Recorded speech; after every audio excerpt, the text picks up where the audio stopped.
بسم الله الرحمن الرحيم الحمد لله رب العالمين والصلاة والسلام على سيدنا رسول الله وعلى آله وأصحابه أجمعين. Assalamu alaikum wa rahmatullahi wa barakatuh. Hörmetli baular. Bugünkü ders жаңағы грамматика, мабдал қырағаттың грамматикасын түсіндірудің бір 5-ші дәрісі. Грамматиканың 5-шісі. Бүгінгі дәрістің мынандай экранның бетіне істеп жатқан себебім мабдал қырағатта осы күнге дейін өткен етістіктерді иншалла қазір жіктеп өтеміз. Ана, мен, нахну, біздер, анта, сен, анти, сен қыз дегендерге қалай жіктеледі? Мысалы, мен оқыдым, біз оқыдық, сен оқыдың, сен қыз оқыдың, сен екеуің оқыдыңдар, сен екі қыз оқыдыңдар, сендер оқыдыңдар қалай болады, ұлдарға сендер қыздар оқыңдар қалай болады, ол қыз, осының барлығын иншалла қазір шамамыз келгенше есіктерді түсіндіріп өтеміз. Мынау бір программа интернеттегі тасрифул фиал деп аталады, иншалла. Осындай программа алып алсаңыздар да болады. Интернетке кіріп тасрифул фиал деп жазсаңыз, осындай программа шығады. Ең бірінші осыны кіріп, мынаның ішіне жазып, кез келген етістігіңізді де біліп аласыз. Әртүрлі формада қалай болады. Мен, сен, ол қыз, ол екеуі, олар деген бүкіл бәрін шығарып береді мына жердегіндей. Мысалға кеттік, енді бастайық. Ең бірінші фиғыл қара деген етістікті оқып едік біздер. Қара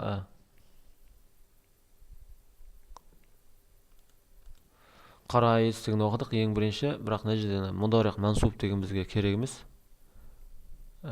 Керек емес дегенде бұл тақырыпқа әлі біз келген жоқпыз. Ана ақрау болады ғой. Кей кезде ақра болады да. Енді оны ол айттым ғой жаңағындай етістіктің алдына бір сөзді келіп оған өзгермесе, онда пока что ақрау дегенде ең бірінші формасы міне мұдариқ мағлум дейді оны. Белгілі болған мұдариқ, яғни иншалла. Қара етістігі мен мады да, міне өткен шақ.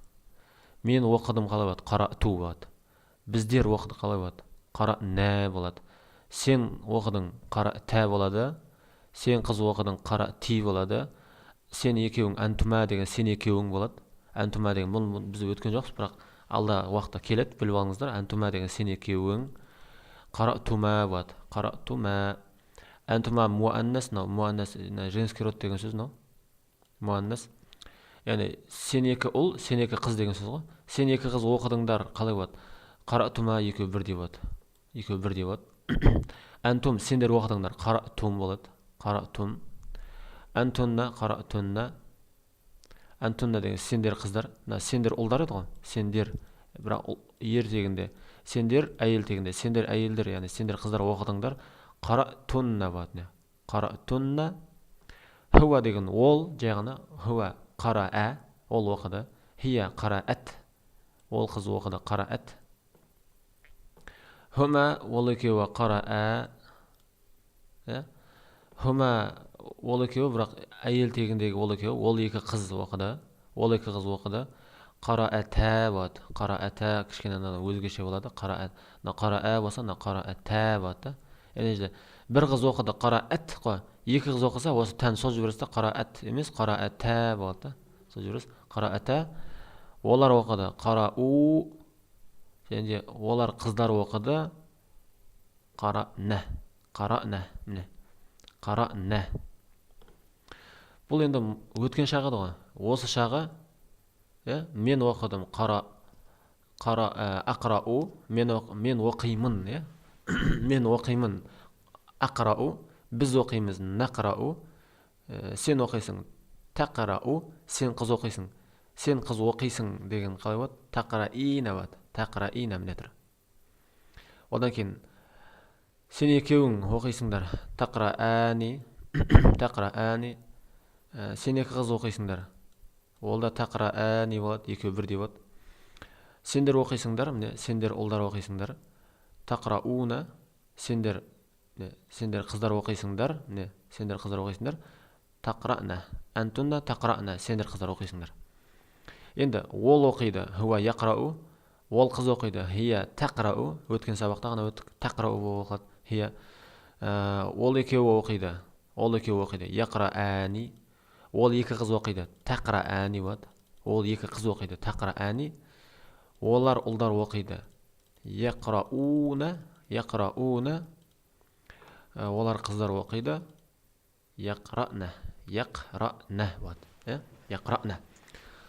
Бұл осы шағына өткен шақ. Міне осы шақ. Енді әмір, бұйрық қарай.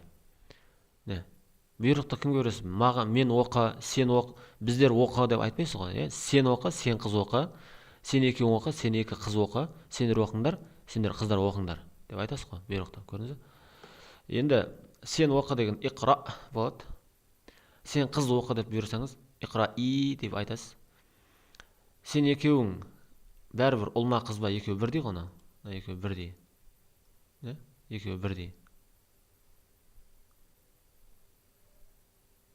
Бірдей. Иқраә болады. Сен екі ұл, сен екі бала оқыңдар иқраә дейсіз. Сен екі қызға болса да иқраә деп айтасыз, оқыңдар дегенде бұйрықты. Антум, сендер иқрау, сендер оқыңдар деген, сендер деп көп отырған жігіттерге, көп отырған балаларға айтатын болсаңыз, ер кісілерге иқрау болады.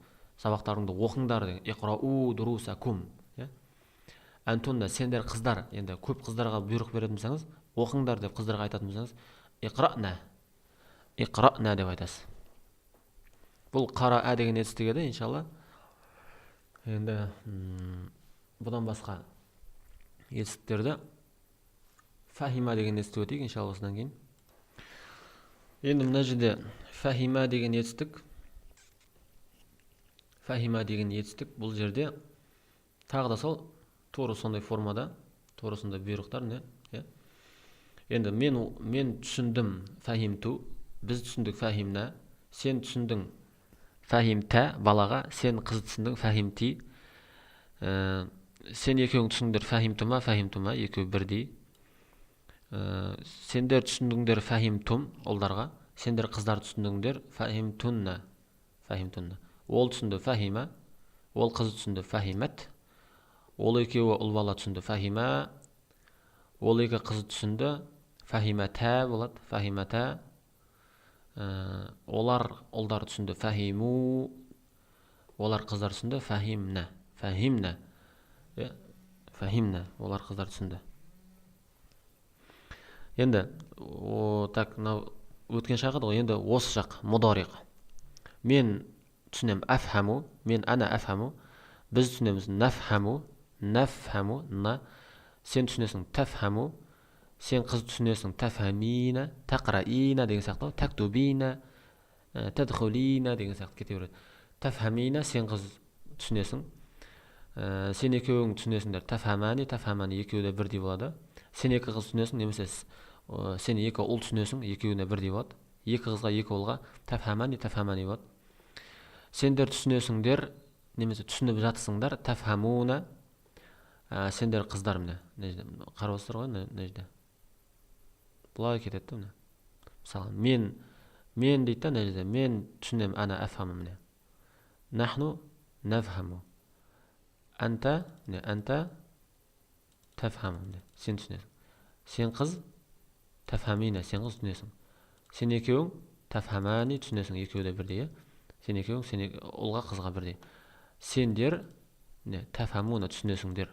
Сендер қыздар тафхамна түсінесіңдер. Ол ұл бала яфхаму, хуа яфхаму түсінеді. Хия, ол қыз, хия тафхаму, ол қыз түсінеді.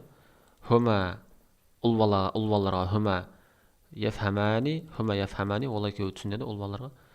Ол екеуі қыздарға, хума, бірақ қыздарға, муаннас деген, әйел кісі деген сөз.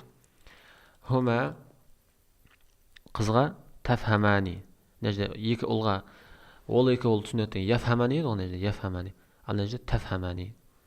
Олар ұлдар түсінеді, яфхамуна, олар қыздар түсінеді, яфхамна. Енді, анта, сен түсін деп бұйрық қалай айтасың? Анта ифхам. Сен түсін, анта ифхам. Анти ифхами, сен қыз түсін. Антума, сен екеуің ифхама екеуі бірдей тағы да. Сен екеуің түсініңдер, сен екеуің түсініңдер деп қызға да ұлға да, екі қызға да, екі ұлға да ифхама дейсіз да, екі қыз болса да, екі ұл болса да ифхама дейсіз. Ал енді төртеуі бірге болса, екі қыз, екі ұл, төртеуі бірге болса, онда ифхаму деп общий айтасыз ғой енді оны. Енді сендер түсініңдер, ифхаму, сендер қыздар түсініңдер, ифхамна.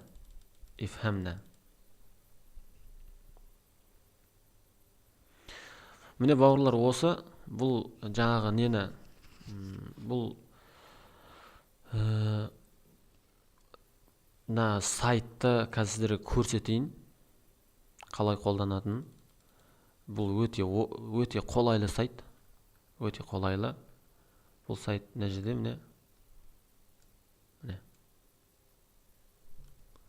осы сайтқа кірсеңіздер, мынандай шығады, міне құтырып деп.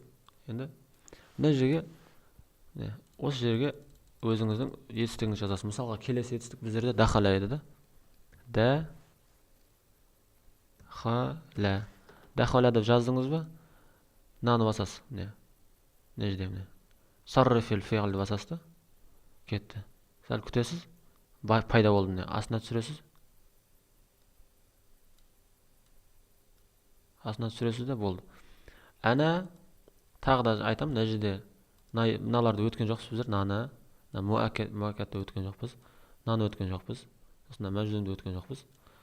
Осыларды қалдырасаңыздар да. Мади мағлум, мудари мағлум, әмір қалдырасаңыздар. Мади, мудари, әмір. Қосына қалдырасаңыздар да, мыналарға қарамайсыздар, міне. Мынаған қарамайсыздар, мынаған қарамайсыздар, мынаған қарамайсыздар. Бірінші, екінші, төртінші, бес, алтыншы.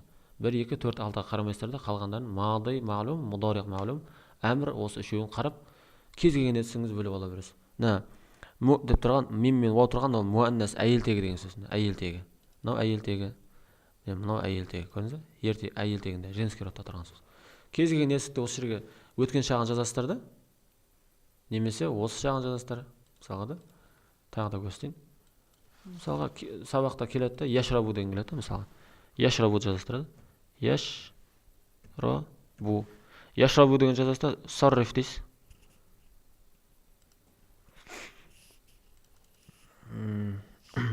Міне болды, шықты. Яшрабу деген шықты. Тағы да солай. Ана шарибту. Ана яшрабту дейді. Ана дұрыс емес қой. Мына жерге мадиын жазу керек екен. Яшрабу емес. Шариба. Мадиын жазу керек екен да, мына жерге. Шариба деп. Мына жерге етістіктің өткен шағын жазу керек екен, сол кезде шығады екен да. Дұрыс. Міне. Қараңыздар. Ана шарибту. Нахну шарибна. Анта шарибта. Көрдіңіз бе? Осылай кете берді. Мына жерге главное етістіктің өткен шағын жазасыздар. Өткен шағын жазсаңыз, кейін мынаны басып жіберсеңіз, болды, ары қарай мына программа өзі тауып береді да, астынан іздеп тауып ала бересіздер. Көрдіңіз бе? Ең бастысы, тағы да қайталап айтам, мудари, аль-мудари мансуб дегенде қарамаңыздар. Әмір муаккатты қарамаңыздар. Бұл әлі келген жоқсыз бұл тақырыпқа. Мудари аль-муаккат сақил қарамаңыздар. Сосын мудари мәжзумды қарамай қойыңыздар. Ал басқаны не? Мади мағлум, мудари мағлум, әмір. Осы үшеуін ғана қарайсыздар. Кез келген формада бөліп алсын. Мен, біз, сен қыз деген сияқты. Енді осы сабақ түсінікті, сіздерге пайдалы болды деп ойлаймын, бауырлар. Иншалла, Алла тағала баршаңызға осыны оқып, араб тілін оқып үйренуді, Құран мен сүннетті түсінуді, арабша жетіп меңгеруді, хаттануды баршаңызға нәсіп етсін. Алла тағала баршамыздың қиындықтарымызға жеңілдік істерімізге береке берсін, иншалла. Уа ахиру дағуана анил хамдулиллахи раббил аламин.